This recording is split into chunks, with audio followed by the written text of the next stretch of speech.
C'est devant un parterre de journalistes et de directeurs de structures sous tutelle que le ministre Adama Kamara expose sur le bilan 2021 des activités de son département. Nous sommes au rendez-vous du MEPS. À cette occasion, il entretient d'abord son auditoire sur les avancées relatives aux politiques nationales en matière d'emploi, de travail et de protection sociale, les mesures incitatives, l'emploi pour tous, la création d'un régime complémentaire pour les 200 000 agents de l'État et la généralisation de la couverture maladie universelle sont entre autres les nombreux acquis. En 2021, grâce aux mesures incitatives à la création et au maintien des emplois, on dénombre la création de 116 883 emplois formels. La mise en place en 2019 du régime de retraite complémentaire par capitalisation. C'est le levier qui permet aux fonctionnaires de faire une cotisation à consommation différée et sécurisée dans un contexte de crise sanitaire liée à la pandémie.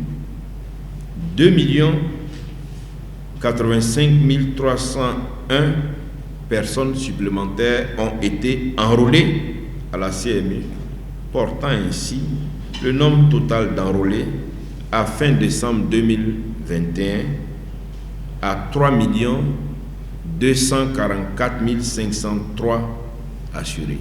En termes d'orientation pour l'année 2022, le ministère de l'Emploi et de la Protection sociale envisage par exemple de promouvoir des emplois décents et multiplier les projets d'insertion en faveur des personnes vulnérables dans le pays. La création et l'opérationnalisation du Fonds pour l'insertion socio-professionnelle des personnes en situation de handicap. Ce fonds sera principalement alimenté par les contributions des entreprises qui ne respectent pas les quotas de recrutement des personnes en situation de handicap prévus par le Code du travail.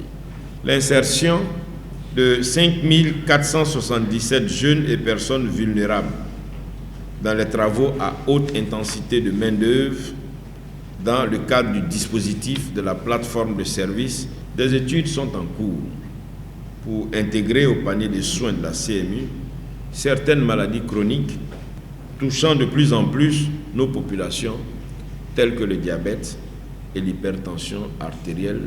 Les rendez-vous du MEPS, cette tribune trimestrielle est une opportunité pour les acteurs du ministère de l'Emploi d'échanger sur les problématiques relatives à leur mission et d'accompagner le programme social du gouvernement.